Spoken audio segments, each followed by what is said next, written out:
Kita lanjut bahas spoiler BTTH episode 229. Oke lah, gak usah banyak meng. Kita langsung masuk aja ke pembahasan.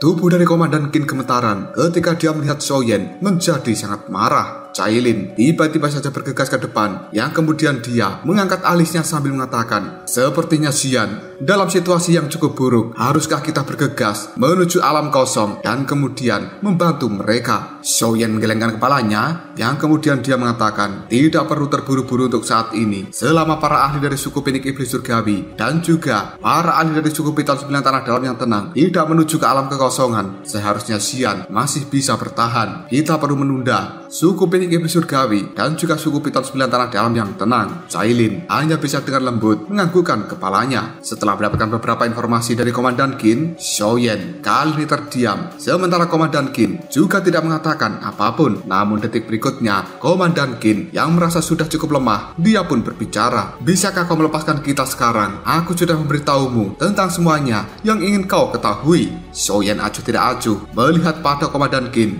kemudian jarinya menekan ke arah udara dan langsung menyegel dogi di dalam tubuh dari kelompok Komandan Qin. Segera setelah itu Xiaoyan melambaikan tangannya dan melemparkan kelompok dari Komandan Qin ini menuju celah yang gelap. Dari jurang di bawah sana, ada terowongan yang tidak terhitung jumlahnya di dalam jurang ini, dan bahkan suku Piton 9 Tanah Dalam yang tenang tidak bisa dengan jelas terowongan ini menuju ke arah mana. Orang-orang yang dilemarkan oleh Xiaoyan, dogi di dalam tubuhnya telah tersegel. Apakah mereka selamat atau tidak? Semuanya tergantung pada keberuntungan mereka sendiri. Xiaoyan kemudian melihat pada Cailin, Xiao Yixian, dan juga Xinglin, yang kemudian dia mengatakan, "Ayo pergi, kita harus segera menuju ke mata air 9 yang tenang." Pada akhirnya, kelompok dari Xiaoyan pun kembali melakukan perjalanan. Medan yang ada di dunia bawah tanah ini memang cukup rumit, tapi kelompok Xiaoyan sudah cukup siap untuk perjalanan mereka. Dikarenakan Xiaoyan memiliki sebuah peta yang cukup terperinci. Oleh karena itu, hanya dalam waktu 1 jam, kelompok dari Xiaoyan telah mencapai dunia bawah tanah dan mereka terus melanjutkan perjalanan. Pada akhirnya bisa menemukan beberapa sosok dari manusia ular. Ketika kelompok dari Xiaoyan telah mencapai area utama, dunia bawah tanah ini merupakan markas besar dari Piton 9 Tanah Dalam yang tenang, dan di tempat itu ada tempat suci yang sangat dipuja-puja oleh banyak suku ular dan menjadi tempat suci di dunia bawah tanah. Secara alami, hal tersebut akan dijaga dengan ketat. Kelompok Xiaoyan saat ini telah muncul di bukit dari dunia bawah tanah ini. Tatapan mata mereka melihat pada pegunungan yang ada di kejauhan, yang kemudian Xiaoyan bergumam, memang layak menjadi salah satu dari 3 suku besar di dunia binatang ajaib. Di tempat ini memang ada banyak para ahli yang sedang bersembunyi dalam pegunungan. Cailin juga cukup terkejut ketika dia melihat banyaknya manusia ular yang berada di dalam tempat ini. Hal itu membuat Cailin segera mengatakan, "Tidak disangka aku akan bisa melihat suku manusia ular di tempat ini, apalagi ukurannya cukup besar dan berkali-kali lipat jika dibandingkan dengan sukuku. Aku pernah membaca silsilah dari suku. Pada saat itu, suku manusia ular milikku pindah ke Gurun Tagore dalam jangka waktu yang cukup lama. Tapi aku tidak tahu apakah kita sebenarnya juga berasal dari wilayah binatang ini." Xiaoyan hanya tersenyum, yang kemudian dia kembali mengatakan, "Mata air 9 yang tenang seharusnya berada di bagian terdalam dari dunia bawah tanah ini. Tapi di sana kemungkinan ada banyak ahli yang tersembunyi, dan bahkan akan ada beberapa ahli yang telah mencapai tahap Banseng. Hal ini akan cukup merepotkan jika kita mengganggu mereka. Jadi kalian semuanya harus menyembunyikan aura." Kelompok dari Cailin segera menganggukkan kepalanya ketika mereka mendengar ucapan dari Xiaoyan. Selanjutnya, Xiaoyan melambaikan lengan bajunya, dan ruang yang ada di sekitarnya telah berubah menjadi cukup terdistorsi. Kali ini, sebuah kekuatan tertentu telah membungkus semua orang, dan pada akhirnya kelompok dari Xiaoyan kembali menghilang. Di mana kali ini, kelompok dari Xiaoyan telah mendekati bagian terdalam dari dunia bawah tanah. Xiaoyan bisa merasakan ada para ahli yang jauh lebih kuat jika dibandingkan yang berada di luar sana. Bahkan saat ini,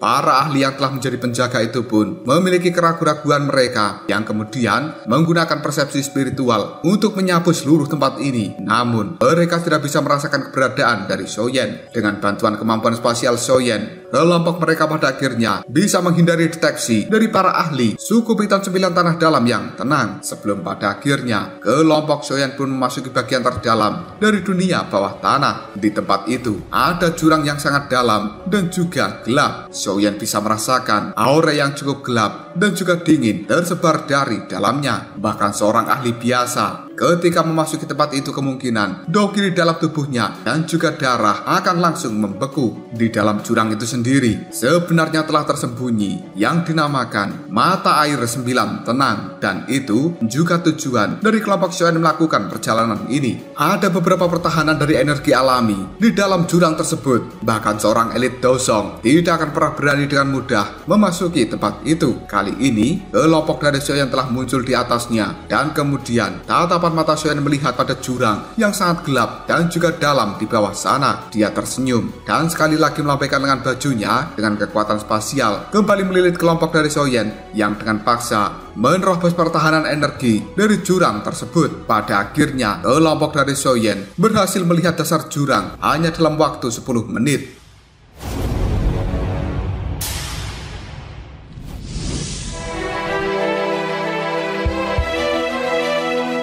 Di sana ada sebuah danau yang sangat besar dan aura gelap serta dingin menyebar di dalam danau tersebut. Xiaoyan menarik nafas dalam-dalam yang kemudian dia mengatakan, apakah ini sebenarnya mata air 9 tenang yang legendaris? Secara perlahan Xiaoyan mendekati kolam tersebut. Dia benar-benar mampu merasakan energi gelap dan juga dingin yang sangat tidak jelas. Sementara Xiao Yixian dengan lembut, dia pun mengatakan tempat ini terlalu gelap dan dingin. Bahkan orang-orang dari suku Piton 9 tanah dalam yang tenang kemungkinan tidak akan mampu bertahan lama. Oleh karena itu, tidak akan ada yang datang ke tempat ini kecuali dalam keadaan khusus, dan ini akan memberikan kita waktu yang cukup. Xiaoyan hanya bisa menganggukkan kepalanya ketika dia mendengar ucapan dari Xiao Yixian.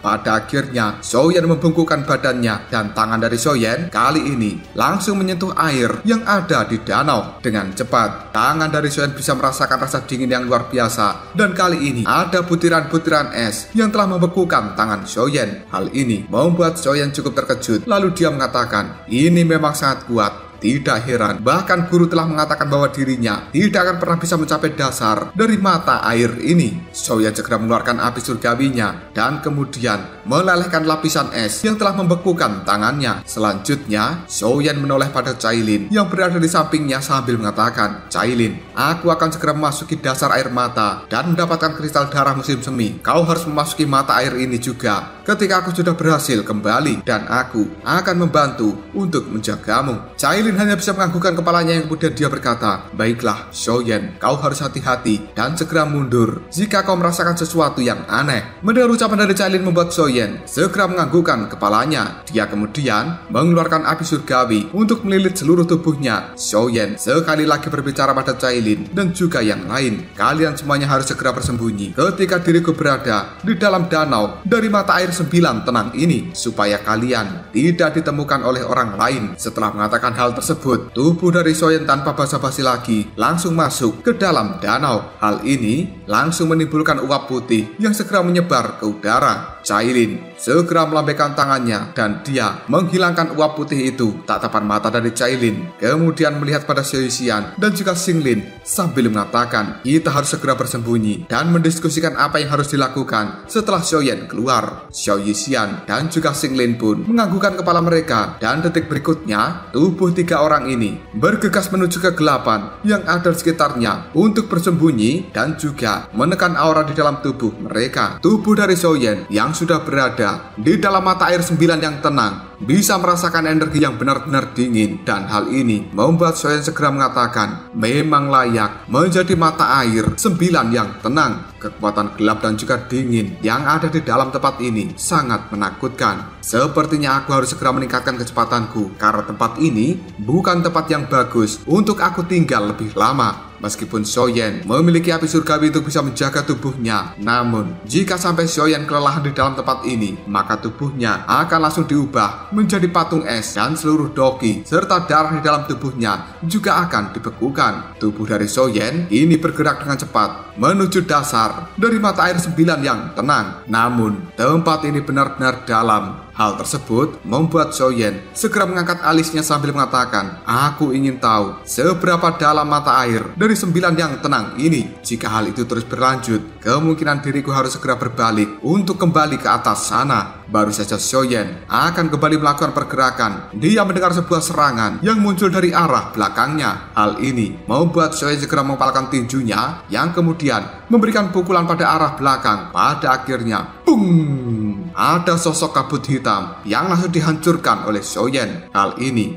membuat Xiaoyan tampak terkejut. Lalu dia mengatakan, sungguh tidak terduga bahwa sebenarnya di dalam mata air 9 yang tenang ini ada makhluk hidup. Setelah Xiaoyan menghancurkan makhluk tersebut dan dia akan kembali melakukan pergerakan, tiba-tiba saja air yang ada di sekitar tempat ini telah menjadi sangat berfluktuasi. Ekspresi Xiaoyan dalam sekejap langsung berubah. Dia kembali melihat kabut hitam dan sebenarnya kabut hitam itu merupakan ular hitam yang cukup aneh dan tidak terhitung jumlahnya. Ular-ular hitam ini menembakkan anak panah hitam ke arah Xiaoyan. Melihat serangan seperti itu hanya membuat Xiaoyan menyipitkan matanya sambil mengatakan, sungguh energi yang gelap dan juga dingin. Karena Xiaoyan bisa merasakan bahwa sebenarnya anak panah yang terlihat biasa itu memiliki kekuatan penghancur yang luar biasa. Xiaoyan tiba-tiba saja teringat dengan dunia magma di dalam Akademi Jianan saat itu, yang kemudian dia mengatakan sebuah tempat yang aneh pada akhirnya memang akan menciptakan beberapa hal yang aneh karena dunia bawah tanah untuk saat ini telah dihuni oleh para makhluk misterius yang tidak diketahui siapapun di dunia luar sana. Xiaoyan segera bergerak yang kemudian dia mengatakan, aku tidak boleh terjerat dengan hal-hal aneh yang ada di tempat ini. Jika tidak, maka diriku kemungkinan hanya akan menghabiskan doki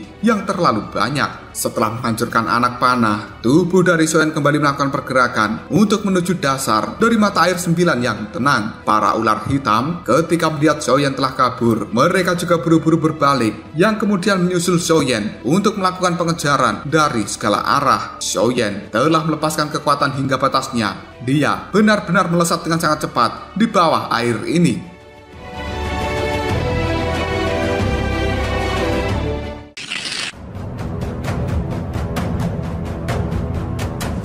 Namun Xiaoyan bisa menemukan bahwa sebenarnya ular-ular hitam itu masih tidak menyerah dan terus mengikuti tubuh Xiaoyan. Hal ini membuat Xiaoyan kembali berkata, sungguh makhluk yang sangat merepotkan. Pada akhirnya Xiaoyan mengepalkan tinjunya dan dia mengeluarkan api surgawi, kemudian dilemparkan pada ular hitam yang telah mengikuti dirinya. Dalam sekejap, ular hitam itu pun telah berubah menjadi daging cincang. Beberapa ular lainnya terlihat cukup ketakutan dan juga merasa ngeri ketika mereka bisa merasakan api yang benar-benar panas dikeluarkan oleh Xiaoyan. Pada akhirnya, ular-ular hitam itu pun berhenti dan tidak berani lagi melakukan pergerakan untuk mengejar Xiaoyan. Yang mereka lakukan saat ini hanyalah terus menembakkan panah hitam dari jarak yang cukup jauh. Namun hal tersebut tidak memberikan dampak yang banyak terhadap Xiaoyan. Pada akhirnya, Xiaoyan kembali mengeluarkan api surgawinya dan mengusir seluruh ular-ular tersebut. Melihat bahwa sebenarnya semua ular hitam itu telah kabur, membuat Xiaoyan merasakan lega di dalam hatinya. Tatapan mata Xiaoyan melihat pada area di bawah sana dan dia bisa melihat sebuah cahaya yang kali ini telah muncul. Xiaoyan kembali melakukan pergerakan untuk menuju cahaya tersebut. Dalam waktu yang cukup singkat, tubuh dari Xiaoyan pada akhirnya telah muncul di tempat yang bercahaya. Dan kali ini Xiaoyan telah melihat tanah yang berpasir dengan banyak bebatuan yang tidak terhitung jumlahnya. Hal ini memang tampak seperti dasar dari danau 9 yang tenang. Hal tersebut membuat Xiaoyan segera mengatakan, apakah ini sebenarnya bagian terdalam dari mata air 9 yang tenang? Xiaoyan mengamati area itu untuk beberapa saat dan dia benar-benar mencari keberadaan dari yang disebut dengan kristal darah. Hal ini dilakukan oleh Xiaoyan sambil mengatakan, tempat ini benar-benar luas. Jika aku melakukan penjelajahan, kemungkinan diriku hanya akan berubah menjadi es batu. Setelah Xiaoyan melakukan pengamatan sejenak, sebuah keterkejutan telah muncul di raut wajah Xiaoyan karena sebenarnya dia tidak berhasil menemukan yang disebut dengan kristal darah musim semi. Hal ini membuat Xiaoyan segera mengatakan, sebenarnya di tempat ini tidak ada kristal darah musim semi. Mungkinkah hal itu telah diambil oleh orang-orang dari suku Piton 9 tanah dalam yang tenang? Bagaimanapun juga Xiaoyan tidak ingin kembali dengan tangan kosong dan dia terus melakukan pencarian pada tanah berpasir di tempat ini. Namun detik berikutnya Xiaoyan mendengar sebuah suara, "Oh, selamatkan aku!" Ekspresi wajah Xiaoyan telah berubah ketika dia mendengar suara tersebut. Yang kemudian Xiaoyan pun mengatakan, "Siapa itu?" Tatapan mata Xiaoyan menyapu seluruh tempat ini, namun dia tidak menemukan apapun, dan Xiaoyan juga tidak bisa merasakan keberadaan dari siapa yang telah berbicara. Xiaoyan menganggap apakah ini adalah sebuah ilusi. Hal itu membuat Xiaoyan segera mengernyitkan dahinya sambil berkata, "Mungkinkah aku salah dengar?" Xiaoyan menundukkan kepalanya dan secara perlahan kembali melakukan penyapuan pada tanah berpasir di tempat ini. Dia ragu-ragu sejenak sebelum pada akhirnya memberikan pukulan dengan telapak tangan pada tanah berpasir yang ada di bawahnya. Setelah Xiaoyan melakukan hal ini, pada akhirnya dia bisa menemukan ada sebuah rantai logam yang cukup besar telah tertimbun di bawah pasir. Tatapan mata Xiaoyan melihat pada rantai logam itu dengan sebuah keterkejutan, karena sebenarnya ada 4 rantai logam yang besar telah terhubung satu sama lain, dan hal itu seperti telah mengikat sesuatu di bagian tengahnya, yang kali ini ada sebuah gundukan pasir. Tatapan mata Xiaoyan melihat pada gundukan pasir tersebut, dan dia segera mengulurkan tangannya untuk membuka gundukan pasir, yang kali ini langsung membuat Xiaoyan sangat kaget, karena ternyata di bawah gundukan pasir ada tubuh seseorang yang terlihat sangat tua. Hal ini membuat Xiaoyan yang terlihat cukup syok segera mengatakan betapa kuatnya aura yang dimiliki oleh orang ini. Kemungkinan dia merupakan seorang elit doseng yang telah mencapai bintang 3. Namun kenapa dia dikunci di dalam tempat ini? Sosok manusia tua tiba-tiba saja membuka matanya dan dia melihat ke arah Xiaoyan sambil mengatakan, "Selamatkan aku, tolong selamatkan aku. Aku akan membuat seluruh orang dari suku Piton 9 Tanah Dalam yang tenang menjadi bawahanmu." Xiaoyan sambil melihat pada lelaki tua itu, dia segera berkata, "Siapa kau sebenarnya dan kenapa kau terjebak di dalam tempat ini?" Sosok orang tua itu hanya bisa meronta-ronta untuk bisa melepaskan diri dari tempat ini, namun masih tidak mampu melakukan hal tersebut. Sementara Xiaoyan bisa merasakan sebuah energi yang cukup gelap dan juga dingin dipancarkan dari rantai logam yang besar, seolah-olah rantai ini bisa melemahkan doki di dalam tubuh seseorang. Dan orang tua yang terikat dengan rantai itu terlihat sangat kelelahan dan juga kesakitan. Xiaoyan hanya bisa berkata dalam hati, siapapun yang telah menjebak orang ini, mereka benar-benar kejam, bahkan lebih kejam daripada membunuhnya secara langsung. Orang tua yang terikat oleh rantai itu segera mengatakan dengan nada suara yang cukup serak, "Aku adalah kepala suku dari suku Piton 9 Tanah Dalam yang tenang. Yao Ming, tolong selamatkan diriku. Selama kau bisa menyelamatkanku, maka aku akan setuju dengan apapun yang kau katakan." Xiaoyan segera mengerutkan keningnya ketika dia mendapatkan permohonan seperti itu. Yang kemudian Xiaoyan mengatakan, "Kepala suku dari suku Piton 9 Tanah Dalam yang tenang. Dari apa yang aku ketahui, kepala suku dari suku Piton 9 Tanah Dalam yang tenang seharusnya adalah seseorang yang bernama Yao Xiaotian."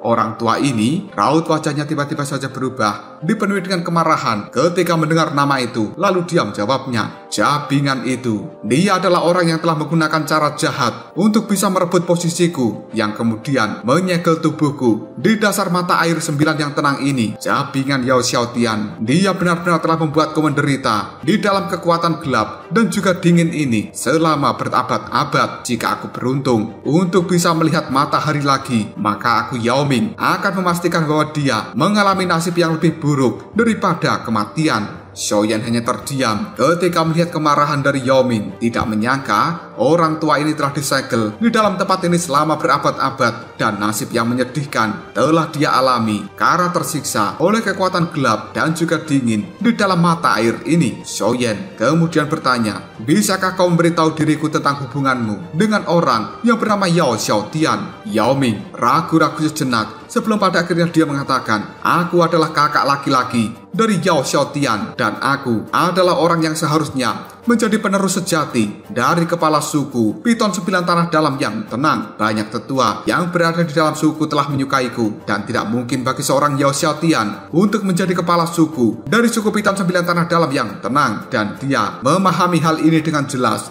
di dalam hatinya. Dia biasanya adalah orang yang sangat menghormati diriku, namun ternyata diam-diam telah memiliki rencana yang jahat. Pertama-tama, dia telah meracuni diriku yang kemudian menyerangku ketika kekuatanku telah menurun. Setelah melakukan hal itu, dia pun menyegelku di dasar mata air 9 yang tenang ini. Xiaoyan kemudian bertanya kembali, kenapa dia tidak membunuhmu saja? Bukankah hal itu akan menyelamatkan dirinya dari banyak masalah? Yao Ming segera tertawa yang kemudian dia mengatakan, hal itu dikarenakan dia tidak ingin melihatku mati dengan mudah. Saudaraku ini benar-benar kejam dan dia tidak memiliki hati sama sekali. Ucapan dari Yao Ming membuat Xiaoyan hanya bisa terdiam. Dia teringat dengan Xiao Ding dan juga Xiao Li yang merupakan kakak kandungnya. Mereka berdua bahkan rela mengorbankan hidup demi bisa melindungi Xiaoyan. Maka dari itu, Xiaoyan tidak pernah bisa membayangkan bahkan adik kandung dari Yao Ming yang bernama Yao Xiaotian telah memperlakukan kakaknya menjadi seperti ini. Xiaoyan kemudian berkomentar, apakah kau ingin aku menyelamatkan dirimu? Kau seharusnya memahami bahwa Yao Xiaotian saat ini merupakan kepala suku dari suku Piton 9 Tanah Dalam yang tenang, dan dia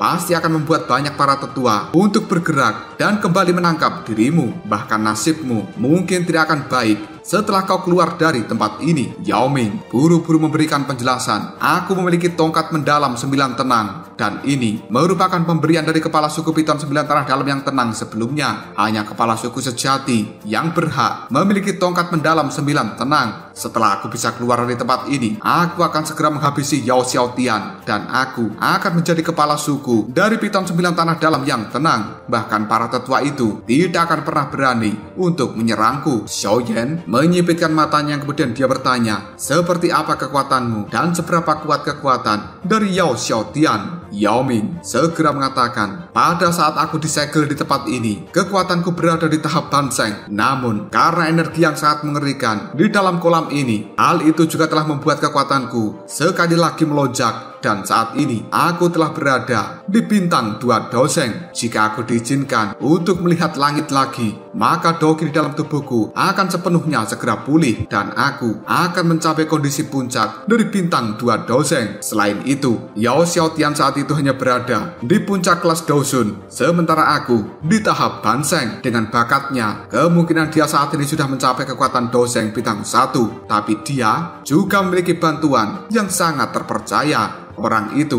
merupakan tetua pertama dari suku Piton 9 Tanah Dalam yang tenang. Menurut perkiraanku, orang tua ini juga seharusnya memiliki kekuatan di tahap bintang 1 doseng. Xiaoyan cukup terkejut ketika mendengar hal ini yang kemudian dia bergumam, 2 orang bintang 1 doseng, kekuatan dari suku Piton 9 Tanah Dalam yang tenang memang benar-benar tidak bisa diremehkan. Tidak heran mereka bisa menjadi 3 besar dari suku binatang ajaib. Detik berikutnya, tatapan mata dari Yao Ming melihat pada Xiaoyan yang kemudian dia kembali mengatakan, halangan terbesar diriku adalah 2 orang itu. Suku Piton 9 Tanah Dalam yang tenang akan segera dikendalikan olehku. Begitu mereka diberantas, saudara muda, kau akan menjadi penyelamatku. Dan aku, Yao Ming, mungkin bukanlah orang yang baik dan juga ramah, tapi aku selalu menepati janjiku. Begitu diriku bisa mengendalikan suku Piton 9 Tanah Dalam yang tenang, maka aku akan mencoba yang terbaik untuk memenuhi apapun yang kau minta. Xiaoyan tidak segera memberikan jawaban, dan dia kali ini berpikir, jika Yao Ming ini benar-benar menepati janjinya, maka Xiaoyan akan mengajaknya untuk membantu Xian melawan 3 raja naga yang lainnya. Bagaimanapun juga, suku Piton 9 Tanah Dalam yang tenang memiliki kekuatan yang luar biasa, dan Xiaoyan juga pernah mendengar tentang Yao Xiaotian. Orang itu adalah orang yang licik dan akan menggunakan segala macam cara yang buruk untuk bisa mencapai tujuannya. Dia juga orang yang kejam dan juga tidak punya hati. Mengingat karakternya, Yao Xiaotian pasti akan setuju untuk bergabung dengan aliansi dan memberikan penyerangan pada Pulau Naga Timur yang dipimpin oleh Xian.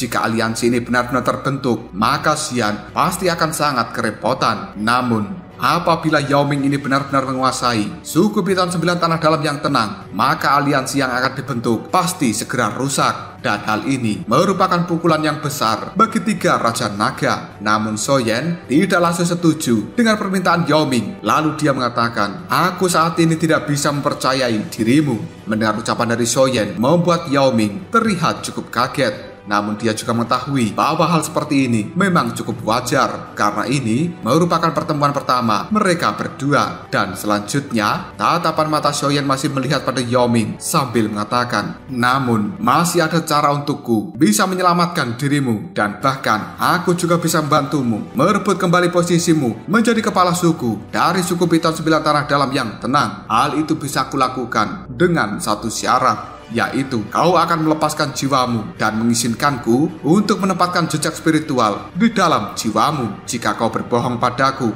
maka aku akan segera meledakkan jejak spiritual, dan saat itu kau akan terluka parah. Meskipun dirimu adalah seorang elit Dozeng, kekuatanmu juga tidak akan pernah bisa meningkat jika aku melakukan hal itu. Ekspresi di raut wajah Yao Ming segera berubah ketika dia mendengar ucapan dari Soyen, karena Yao Ming mengetahui cara seperti ini sama saja dengan menyerahkan hidup dari Yao Ming pada seorang Soyen. Selanjutnya, Soyen kembali mengatakan, aku hanya bisa mempercayai dirimu jika kau melakukan hal ini. Namun, jika kau menolaknya, maka aku akan segera berbalik dan pergi dari dalam tempat ini. Sejujurnya, aku benar-benar tidak ingin terlibat di dalam kekacauan dari suku milikmu. Yao Ming hanya bisa terdiam, namun dia memiliki kemarahan yang besar di dalam hatinya. Tanpa ragu-ragu lagi, dia pun mengatakan, baiklah, aku akan melakukan seperti apa yang kau katakan, karena aku tidak bisa menahan kebencian di dalam hatiku. Bagaimanapun juga, aku harus merobek-robek tubuh dari Yao Xiaotian, si jabingan itu,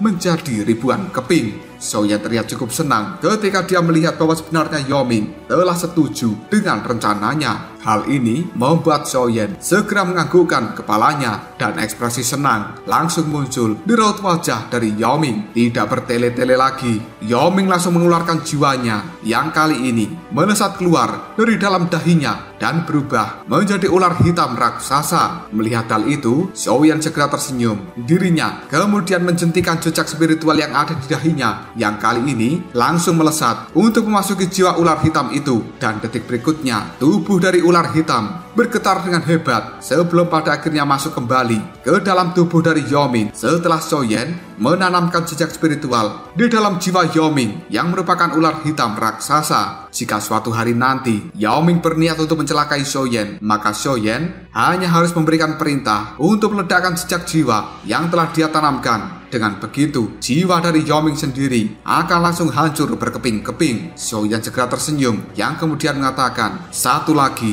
aku sebenarnya datang menuju mata air 9 tenang ini adalah untuk mencari kristal darah musim semi. Apakah kau tahu di mana benda itu berada? Yao Ming ragu-ragu sejenak sebelum pada akhirnya dia mengatakan, kristal darah musim semi merupakan benda yang sangat langka, bahkan di dalam mata air 9 yang tenang. Biasanya hal itu akan terbentuk setelah 1000 tahun dan ukurannya hanya sekepalan tangan. Aku selama ini telah menelan benda itu ketika diriku dikurung di dalam tempat ini selama ratusan tahun. Yao Ming tiba-tiba saja membuka mulutnya lebar-lebar, dan akhirnya ada sebuah cahaya yang kini telah keluar dari dalam mulutnya. Hal itu kemudian berubah menjadi sebuah kristal yang seukuran kepalan tangan manusia. Dari dalam kristal itu memancarkan sebuah fluktuasi energi yang cukup aneh. Soyen ketika melihat kemunculan dari kristal segera mengatakan, apakah sebenarnya ini merupakan kristal darah musim semi?